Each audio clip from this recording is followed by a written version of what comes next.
বহুল আলোচিত metaverse foreign exchange MTFE প্রতারণার মাধ্যমে বিদেশে পাচার হওয়া ৪৪ কোটি টাকার অধিক সমমূল্যের ক্রিপ্টোকারেন্সি উদ্ধার করেছে পুলিশের অপরাধ তদন্ত বিভাগ সিআইডি।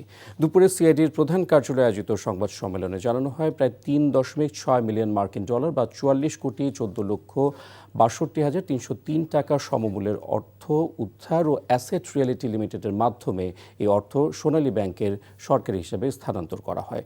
দ্রুত সময়ে প্রতারণার শিকার ভুক্তভোগীদের শনাক্ত করে আদালতে প্রতিবেদন দাখিল এবং আদালতের নির্দেশনা অনুযায়ী তাদের মধ্যে অর্থ ফেরতের ব্যবস্থা গ্রহণ করা হবে। এছাড়া পাচার করা বাকি অর্থ শনাক্ত উদ্ধার করার কার্যক্রম অব্যাহত রয়েছে বলেও জানান সিআইডির ডিআইজি আবুল বাশার তালুকদার।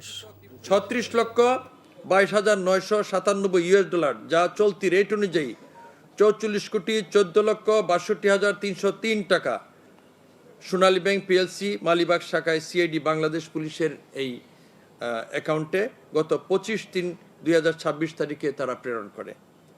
পরবর্তীতে আমরা এই বিজ্ঞ আদালতের নির্দেশ মোতাবেক ভিকটিমদের অর্থ কিভাবে ফেরত প্রদান করা যায় সেটার আদালতের এবং প্রচলিত আইনের মাধ্যমে আমরা সেটা ডিসবার্স করব। 200-র বেশি সার্ভিস ও ফিচারে লেনদেনের সব বিকাশ অ্যাপে সম্ভব।